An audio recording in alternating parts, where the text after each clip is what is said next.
Hi, everybody. Hello. Welcome back. It's here. We're back again. Back in here. the studio. Yeah. Recording. We haven't been in here in such a long time. Like, we recorded the first episode fucking months ago. Literally. Like, So- it's been some time. Yeah. I've And a really lot has missed happened. this. Yeah, a lot has happened. I've missed podcasting, even though we just did it that one time. Yeah. We have some water this time. Wait, this hole was weird. Right. Oh, my God. Oh, wow. They're squirting so hard. Oh, my God. So, yeah, we're super excited to be back. For you, it's been a week only, but still. Yeah. I mean, first of all, like, we're super excited about like this podcast, and we just want to say thank you so much for the love and the support on the first episode. Like, we read through all the comments on Spotify, and all the like support from my Instagram as well. You've gotten a lot of that too. Yeah, no, it's been crazy. Yeah. Like, the response has been honestly kind of insane, and I'm just so happy. I didn't really expect it to pop off the way it's done so far. Yeah, it's amazing. So we appreciate you listening, tuning in, and we hope that you're excited for all the upcoming episodes as well. We got a lot in store for y'all. Yeah. It's gonna be really fun. Definitely. So, but with that being said, welcome back to Trans and Transparent, honey. Let's get into it. Let's get into it. Tell me how much you love me. Tell me you'll never doubt me. Tell me how much I change your life. Say you can't live without me. Tell me I make it easy. Wow, that is a new sound for you. Shall we get to hear that often? Every night. Wow. That's my girlfriend, by the way. Yeah. Just to be on the safe side, I'm gonna put it on the record right here.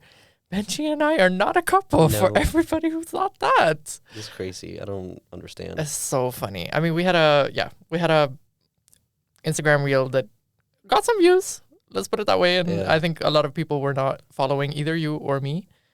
And therefore, yeah, a lot of people were very confused. Yeah. Let's put it that way. Yeah, I think the people, though, who listened to the first episode don't actually think that, No. because it was pretty clear that we're just friends. So For always sure. been, or we're not always been just friends. We Well. were dating. That's literally the fucking title of the first episode. But still, that's nasty. I Yeah, feel like- at this point, it's giving brother and Incest. sister. It's Yeah, like it's incest. incest. So let's drop those comments. yeah, exactly. For sure. You're my sister, like completely my sister. Fully. Um, Yeah. So anyway, today I would like to introduce the topics that we decided to discuss Yes. on today's podcast episode. Yeah. honey. So basically, I uploaded a little question and answer thing on my story on Instagram, asking what you guys want to hear from like in the next episode, and we got a lot of mixed answers. But we'll nail it down to I guess in a sense, like early stages of transitioning, kind of like finding your way in that, and then also like coming out, how you tell the world your truth, basically, and how I feel like to. there's a lot to say. We're not gonna have time to cover all of it today. Yeah, Definitely not. But I feel like a lot of people are very confused at first, like when you try to figure out your gender and when you have all these, first thoughts. So that can be very confusing, and I know that a lot of people struggle with that. So we can just talk a little bit about how that was for us, and also just some tips for what might help if we have any listeners who are in that stage right now. And then of course the coming out part is usually after, realizing yourself what you are. Yeah, what you are. exactly. But so basically, we're gonna discuss all those topics and give you the rundown on all the different things you need to think about, what you want to know, what you want to, all these different things going into it, Yeah. and also basically how it went for us. Yeah. Yeah. Exactly. So, yeah, grab some popcorn, grab a drink, sit down, relax, go for a walk, and enjoy Always there today's when no episode. one's around. Pick me up and never put me down. Pick me up and never put me down. Pick me up and never put me down. 1, 2, 1, 2, 3, 4. I'm Okay. good. So we just want to start by basically talking a little bit about how that first thought process, how it was for us, basically. Because, it's different for everybody, but it's very confusing and it's very, I'd say, anxiety charged Yeah, honestly. experience. So yeah, I feel like since you were first with your sort of realization, Yeah. you can begin talking a little bit about how that experience was for you. Yeah, I mean, for me, honestly, it took a while to get to the point of realizing fully. Yeah. I mean, we also talked a little bit about this in the previous episode, Yeah. kind of the timeline for everything. But yeah, go ahead. Yeah, but like, basically for me, it took a while to understand fully because before fully realizing, I think that, I played around a lot with like, feminine things like makeup, and I liked that kind of stuff. I liked fashion. I liked photography that was more, towards the fashion-esque direction, like all of these things. My hobbies and the things I did in life were very like more feminine coded traditionally, whatever you want to say. Like, not that it matters, but I think in a sense for me, I didn't really always suspect it fully or really like kind of have the idea that there was more to it. At the time, I just felt like a feminine gay man. Yeah. Before, like, I started putting two and two together. Like, But I feel like also during that time, there were a lot of gay men experimenting with makeup. Like, I feel like it was Yes. very popular during that time. So it I was. feel like it's difficult to know. It really if was the you- Jeffree Star era. Yes, like, all of exactly. this. Yes. Like the eyeshadow, everything like that. Mhm. So I feel like I understand that it's difficult to figure out if I'm just a gay man who likes makeup. Or I guess Yeah. that was the only thought that you had. Yeah. And the thing is, it's so funny now because, like, a lot of the people that I liked at that time now, later on, are trans. You know what I mean? So it's Yeah. so funny. Like, I remember I've been thinking about it because I've been looking back at a lot of the people that I was very close with at the time who also were kind of presenting the same way or into the same things. 90% of us are all trans women now. So it's kind of like, yeah, that's kind of funny.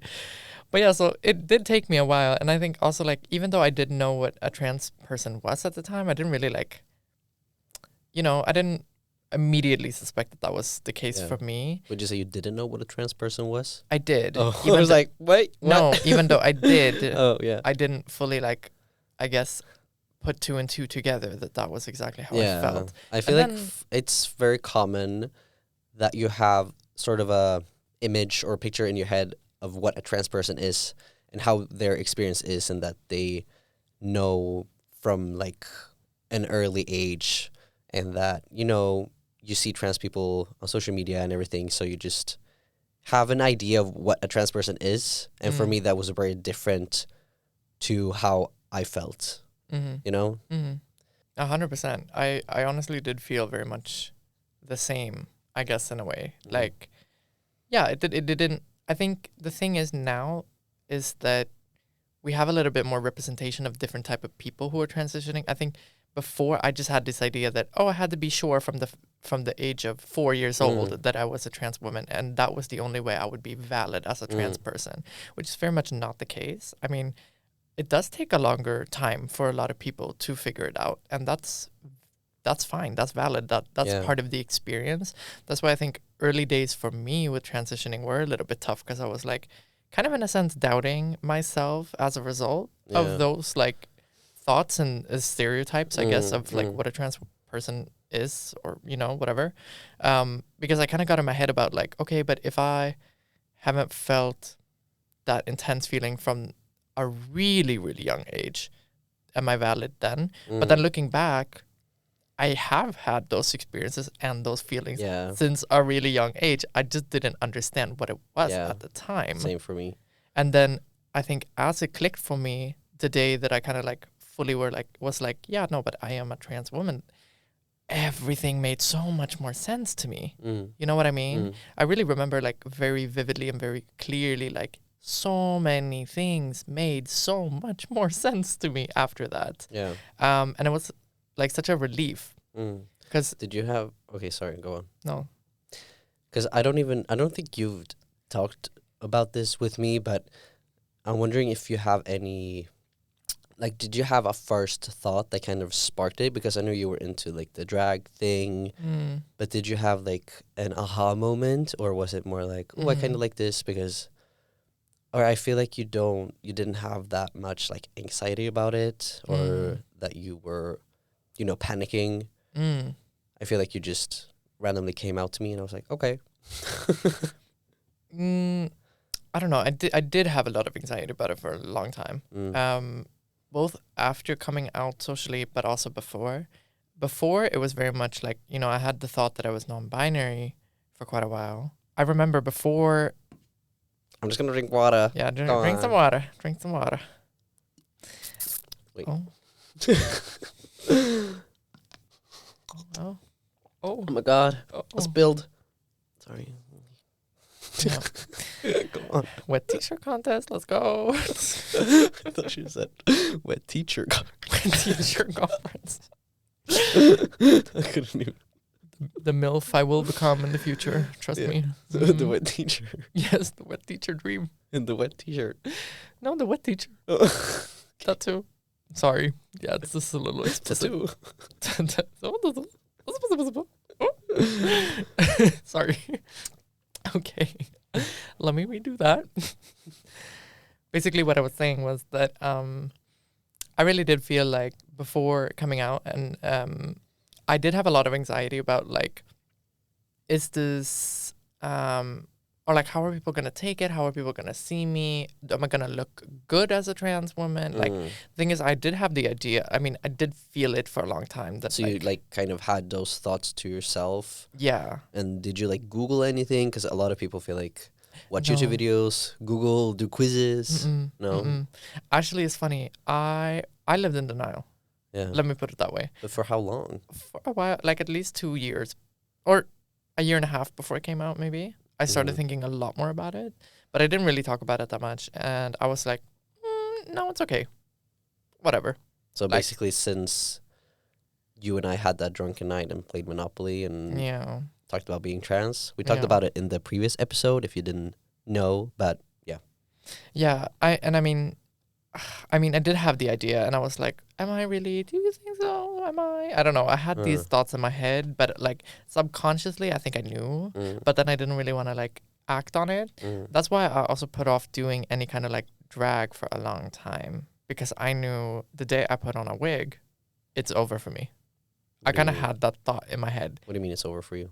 It's like I will 100% transition. Oh. Like, I kind of had that idea that, like, okay, you know, if I do the full fantasy, I get a wig on, I do the makeup, I have a dress or whatever, that I just felt it in my bones, like, that's going to be me, isn't it? And that is exactly what happened, let me tell you. So, basically what had happened was, no, what had happened was... that basically there was a big ball, like a competition. I know a lot of people don't know everything about ballroom, so it's like kind of hard, but basically a ball is where the people in ballroom, like the subculture, come and gather, and we compete in different categories. I specifically do Vogue Femme. When I got into ballroom, I kind of, you know, I hung around more with femme queens and like trans women in ballroom, and I remember I was just like so obsessed. Like I was like, wow, these people are so beautiful. Like I want to be that in a sense, or like let me try getting into drag. And so there was a ball. Basically, that's what I want to get to, but I want to give a little bit of backstory. Yeah. There was a ball in Stockholm. Basically, it was going to be a really big competition. Yeah. So I was like, you know what? Let me make my debut for a drag's performance.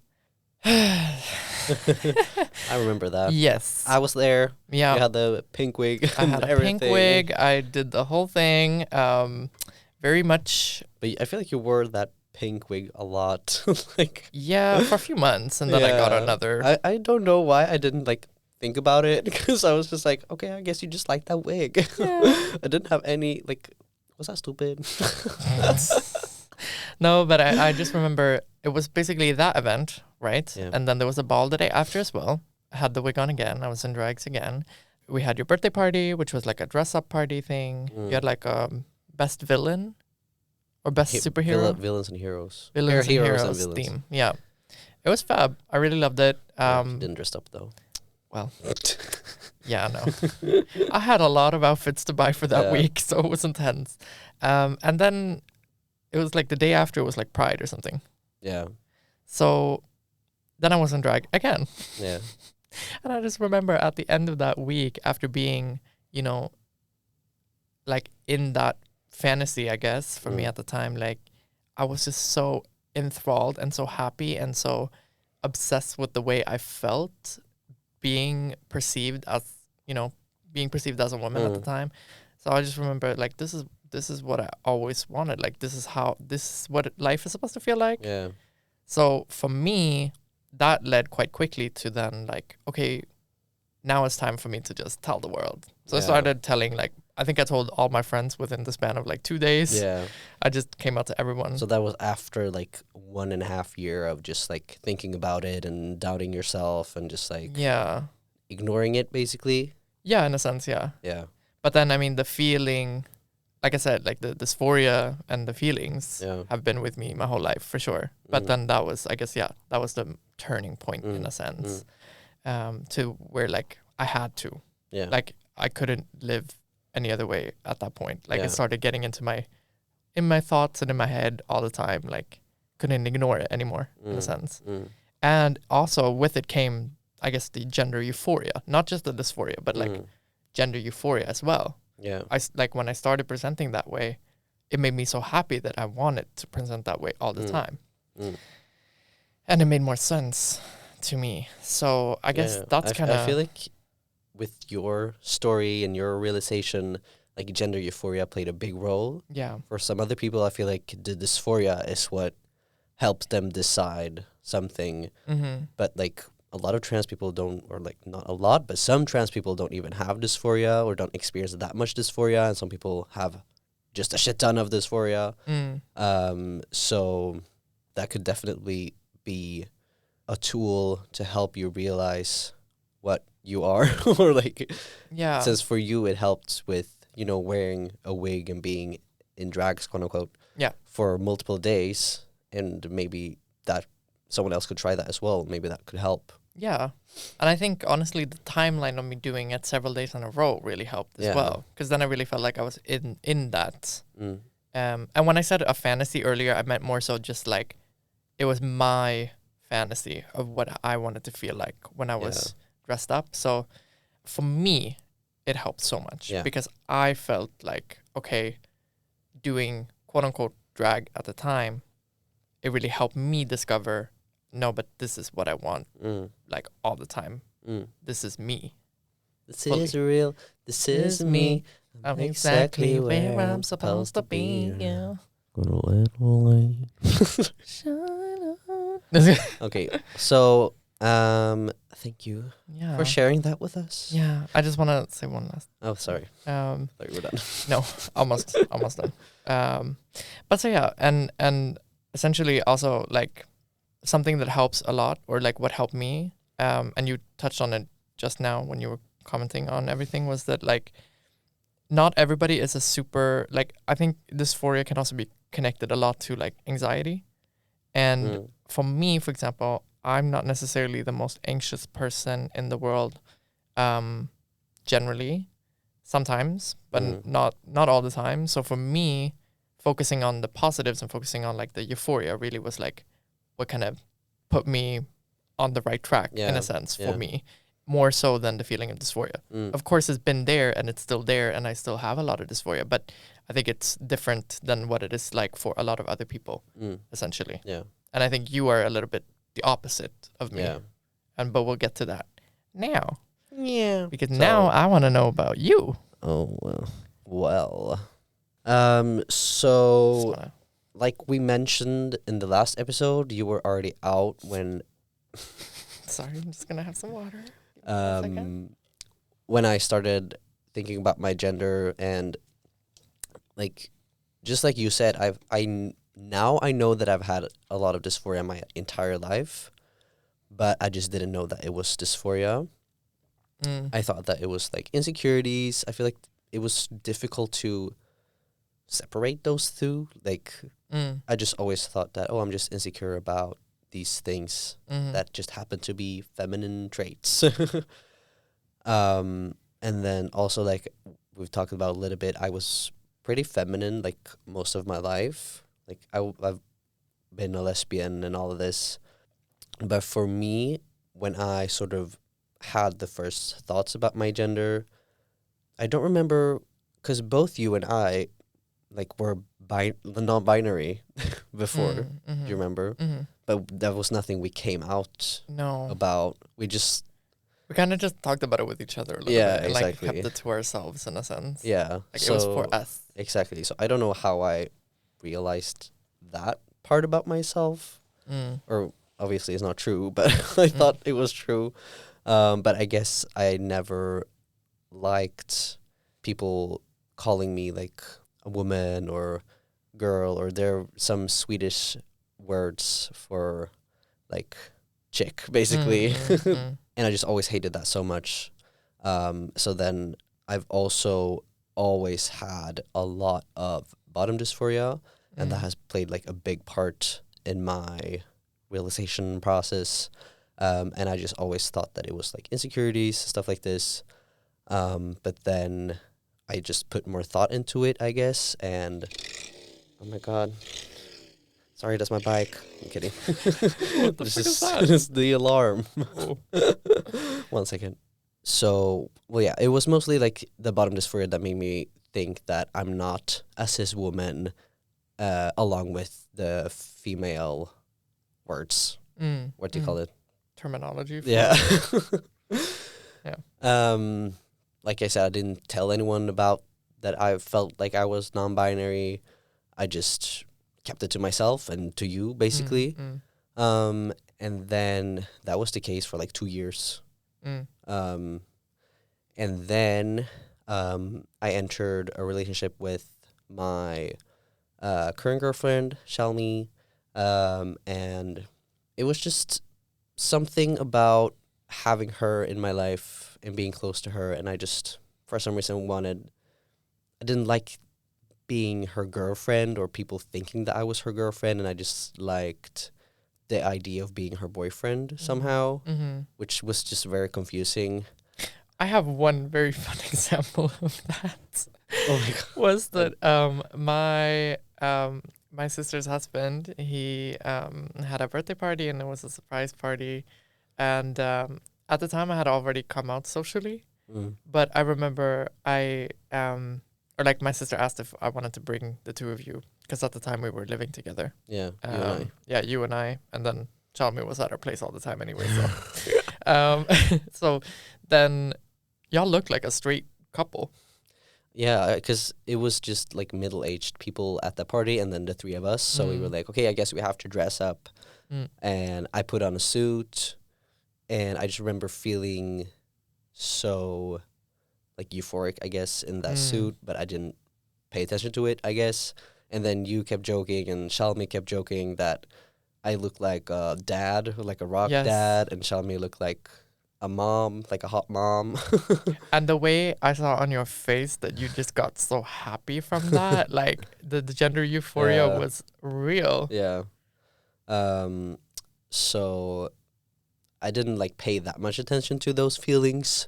But then like a few weeks or months, I don't remember, after that, I did have a little aha moment. So for me, it was never like I was thinking about it for years and I was always so confused. It was more like it hit me in the face, basically.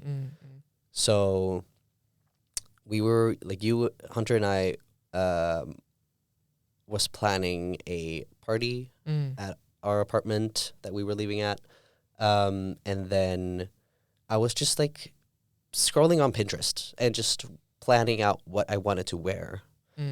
And at that time, I wore a lot of crop tops with like a shirt on top of it. And I was just scrolling on Pinterest and I saw like some guy outfits, and I used to save like a lot of those for inspiration. And then I saw like mesh shirts. Mm-hmm. Do you know what I mean? Mm-hmm. Like the shirt, they have like a bunch of holes in them, and I was like, Yeah. oh, I wish I could wear this.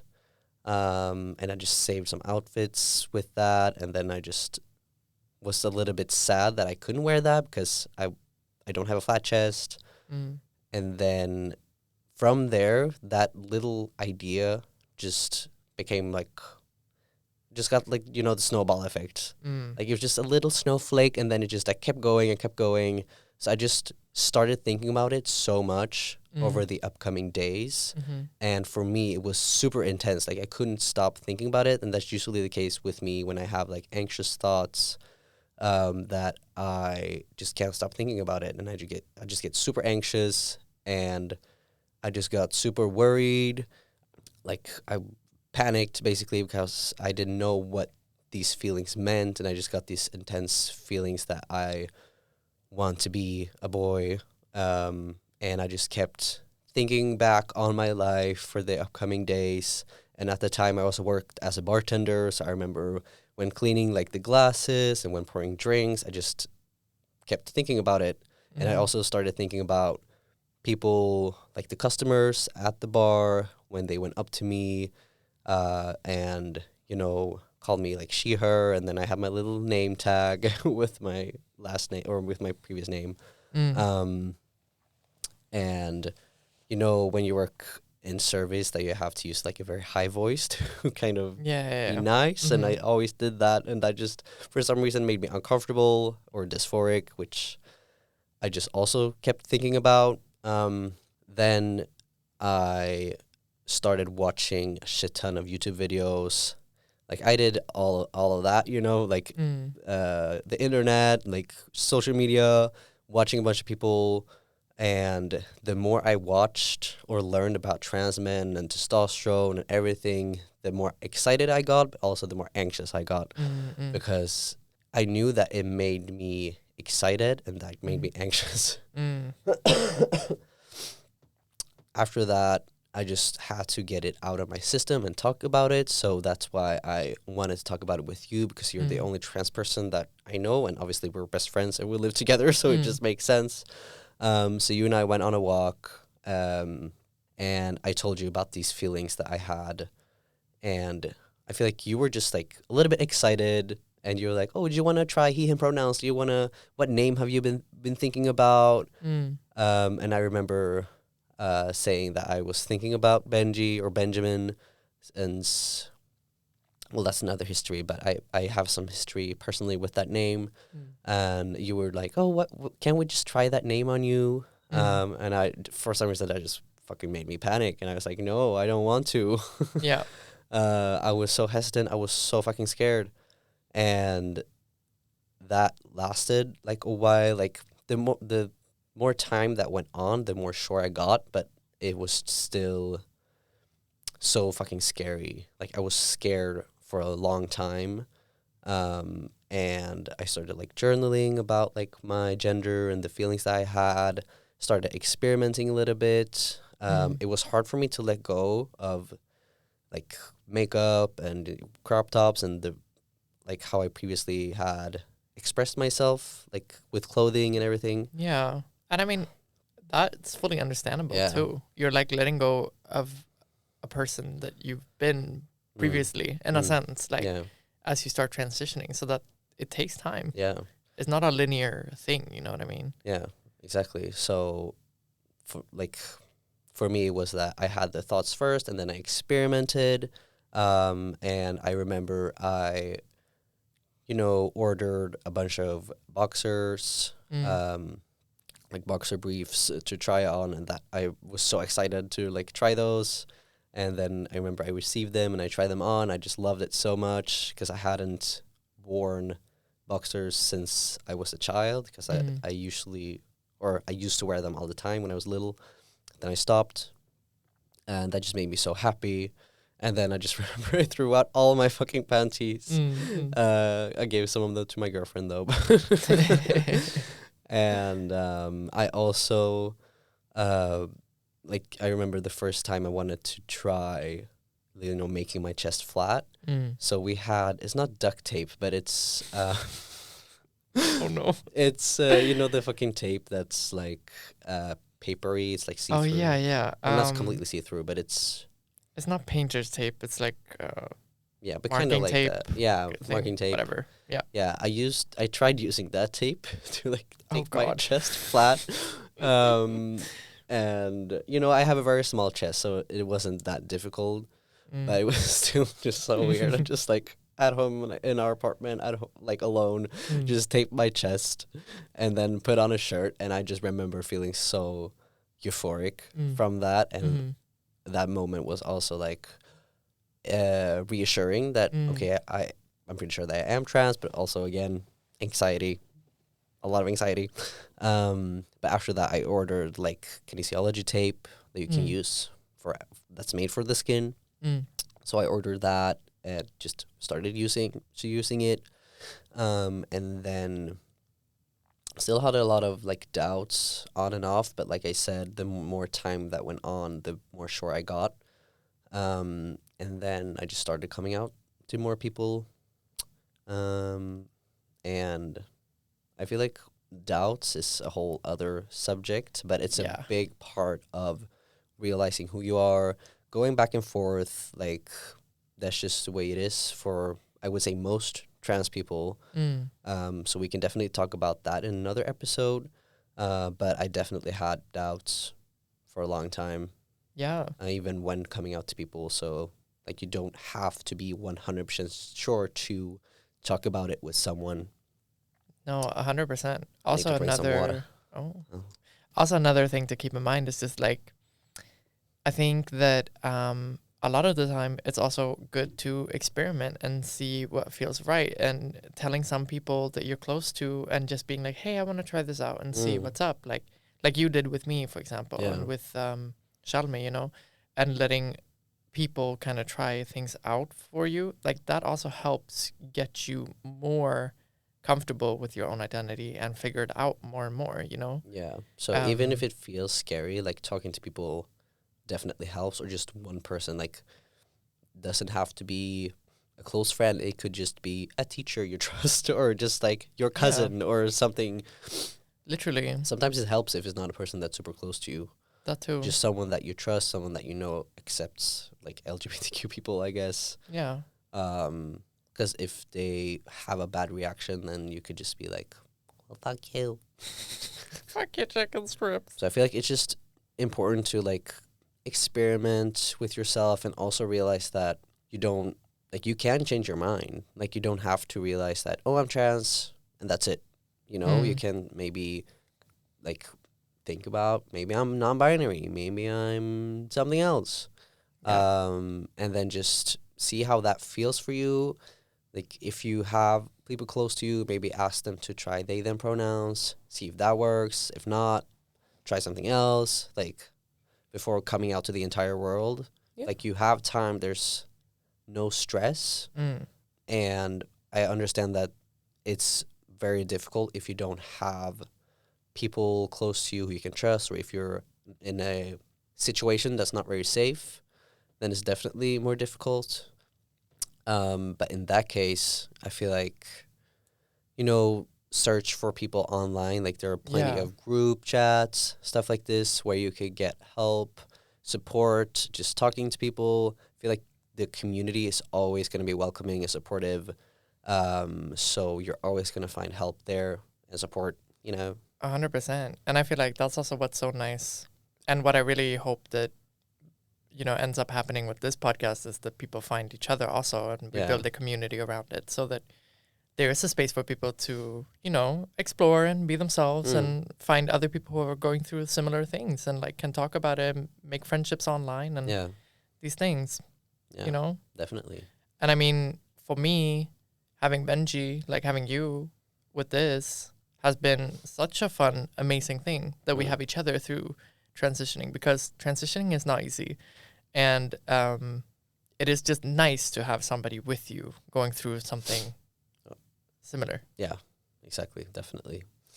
So yeah, let's move on to the next part. What did you call it? A segue? Let's segue to the next part of this episode, honey. Yeah! All in this together. Okay. Anyway, so One thing that we should, I guess, also bring up is the fact that both you and I did take quite a while to tell, like, our parents. Yeah. You were a little faster. Me, I was not the fastest. no, At all. definitely not. So, for example, for me, I came out to, like, everyone. I came out to my job. I came out to all my friends, yeah. like ballroom. I came out to part of my family, not. But then the hardest part for me was to come out to my mom and my stepdad, I guess, at the same time. That shit was terrifying. Mm. And in a sense, like, I think also certain people, telling them makes it feel more real. Mm. And I think that's also where, like, the doubts come into play, or Yeah. where it might be a little bit harder to come out, I feel like, because in the beginning I was like, okay, well, with these people, I can tell them it doesn't really matter what they think because, you know, they're just people around me. I mean, as in, like, friends or coworkers, whatever. And I can try it out and I can feel how it feels. And then as I grew more secure with it, it felt better. Yeah. However, telling my mom, that was a different story. That was very, for me at least, very terrifying. Also, mind you, I have a Russian mother who did not react the best when I came out as a gay man earlier on in life. So that was tough in itself. Yeah. However, I mean, she did, you know, get a lot better with time. Like, Yeah. now her and I have a very close relationship. Mm. But at the time, coming out as trans felt fucking terrifying. I Yeah. remember. However, I took my time. I took almost, after socially transitioning, almost 2 years before telling her, because I was just that terrified. And I remember I went to their place so many times and I had the idea, like, okay, tonight I'm going to tell them. Tonight it's going to happen. I'm on it. I want to tell them. I can't anymore. Everyone Yeah. else knows, but I can't talk about it on social media the way I want to talk about it. But then eventually it happened. And I remember it was midsummer in Sweden, which is basically like a Swedish celebration Yeah. tradition. And I had just had enough. I had a little bit of alcohol in my body, not gonna lie. And I had to tell them because I was just about to start medically transitioning also and start taking hormones and stuff. Homos. Hormones and Yeah. things. So I made it happen. Thankfully, she took it very well. But even that has been a process. Yeah. And course. coming out is not just a one-time thing.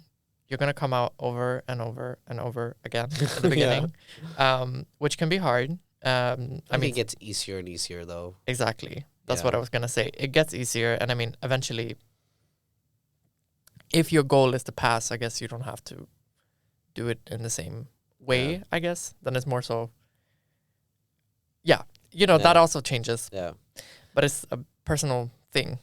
But I remember for you, it was also like, you didn't want to tell your parents about me until you had told them that you were Yeah. trans. Yeah. So that was also funny because I was out and I wouldn't mind having told them. But, we kind of, since our friendship is so intertwined with our families because we've known each other forever, that was also a big part of it. So you want to Definitely. talk more about that? When I came out, like, you were basically the first person I came out to. And then I came out to my girlfriend, and that coming out was super. It was not scary, but it was intense because that was technically my first, like, coming out, because when I did that with you, it was more so I have these thoughts, help me, basically. But with her, it was like, okay, I'm telling her that I'm trans, So that time, we just came home from a party, and then I was a little bit drunk. And then I remember we sat on my bed, and I just, like, said that I wanted to talk about something. I think she already knew a little bit what I was going to say, but I didn't know that she knew that. And that coming out was just, like I said, very long. I remember just talking to her about my, like, entire childhood, and just, like, went through all of my past thoughts and just experiences and everything. And I cried so much, and it took me like an hour to get to the fucking point. But I feel like she knew because I just talked about like dysphoric moments. And then of course she was really supportive, which was nice. And after that, it was just a little bit easier to come out to people, and I realized that okay, I don't have to make such a big deal out of it. So after that, I came out to my friends, and like both you and I are very lucky. Like we have queer friends. Yeah. We were already, queer before that. Yeah. So that part was not really difficult, and you had already come out to them, so I knew that they, of course they're gonna be supportive, Yeah. So that part wasn't really weird or anything. So I just started coming out to my closest friends, just in person, like when they were at our place, just hanging out, or during our parties. I didn't like the idea of coming out to multiple people at the same time, like in front of an entire group. Some people do that. I didn't want to do that. I feel more comfortable talking to someone face to face, alone, basically. And But you're also very like that as a person. Yeah, so I think exactly. That was a big part of it too. Yeah, exactly. I feel way more comfortable talking to someone alone than an entire group. So that was definitely easier for me.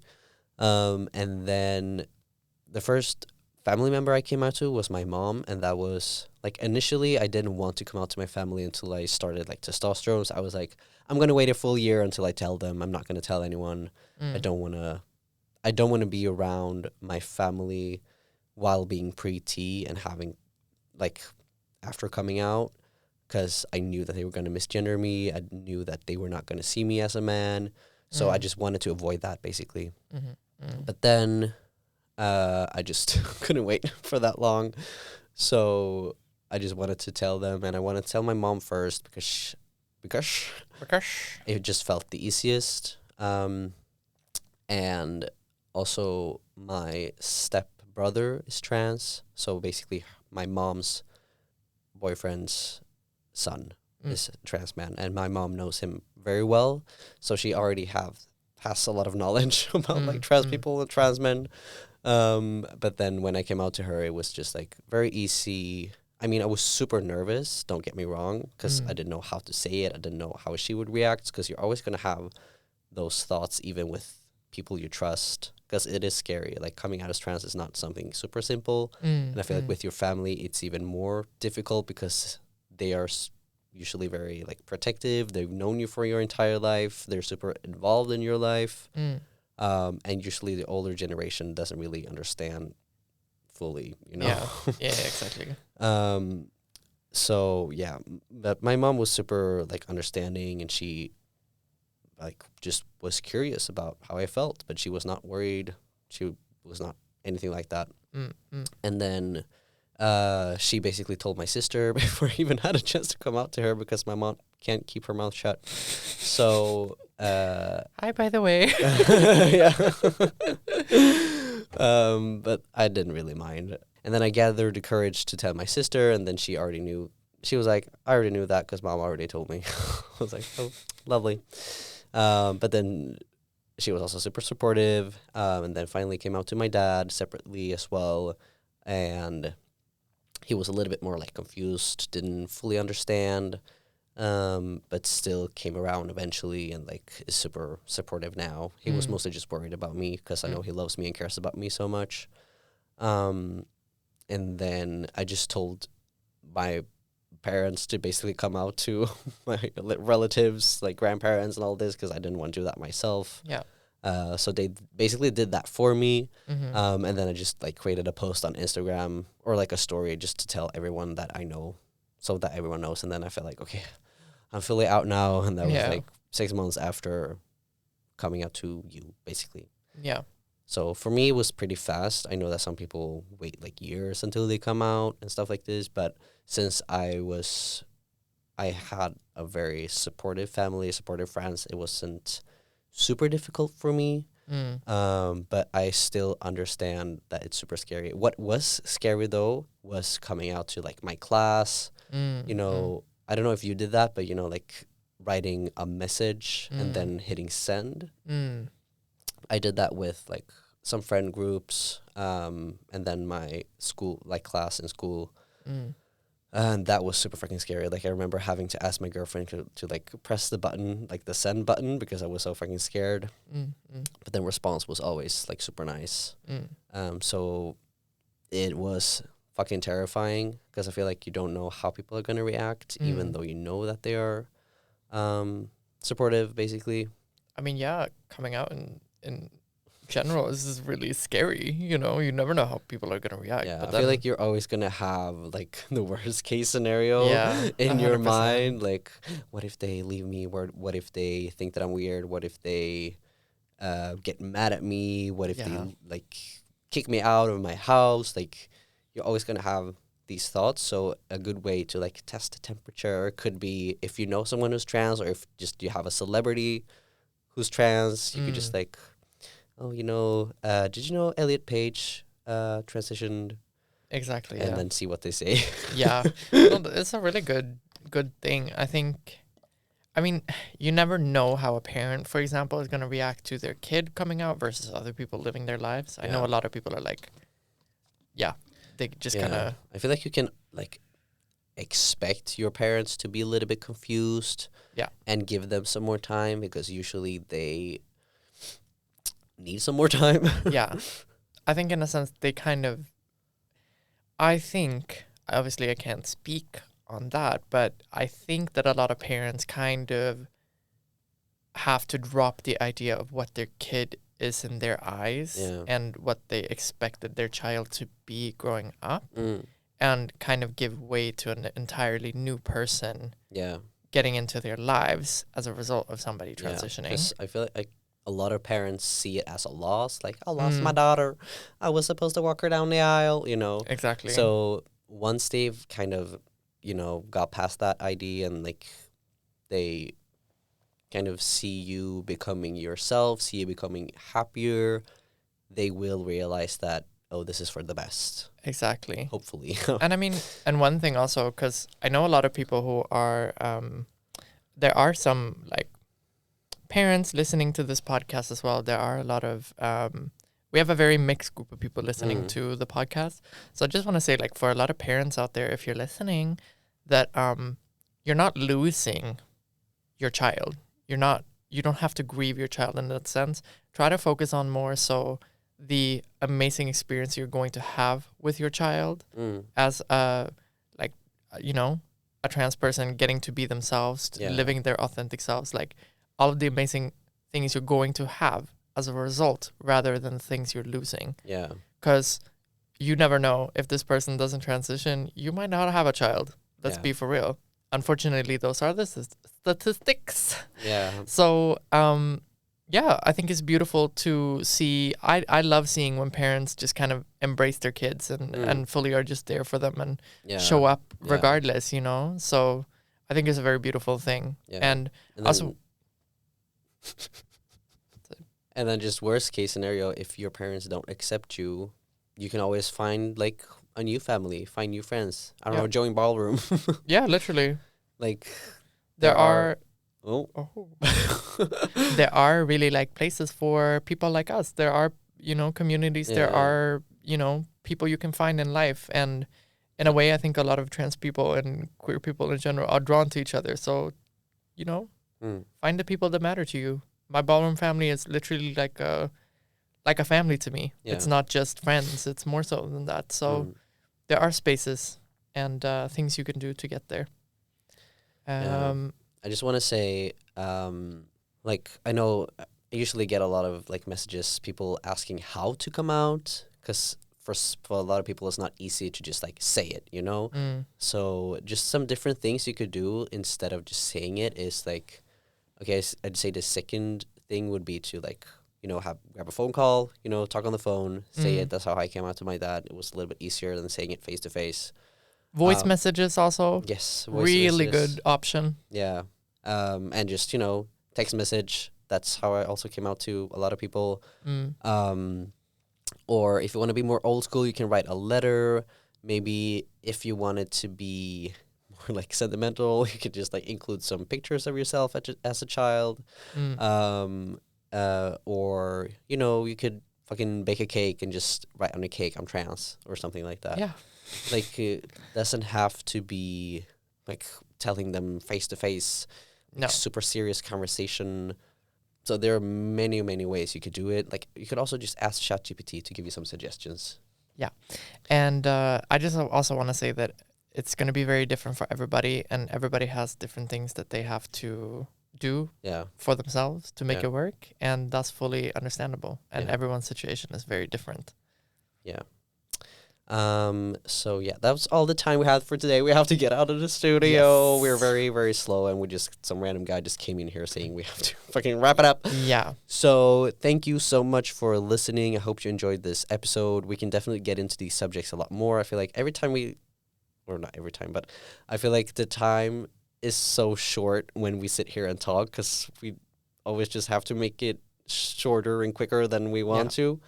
Do you want to say anything? I just want to say we're going to delve into a lot more fun topics, and there's a lot more that we can say about these topics as well going forward. Yeah. So, it's going to be wrapped up into the episodes a little bit back and forth Yeah. as we go along, for sure. I hope it was helpful, though, for any of you. And leave comments on Spotify if you have any thoughts, any ideas, any topics you want us to talk about, or just anything. We love seeing it.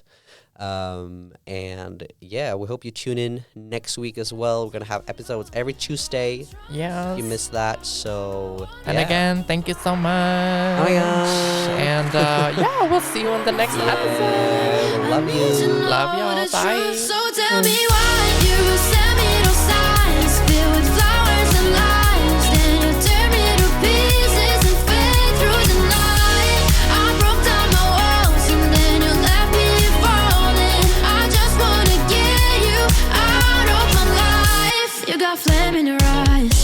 Let's get ready tonight. We don't have to keep it in, so don't hold me back. We don't have my side.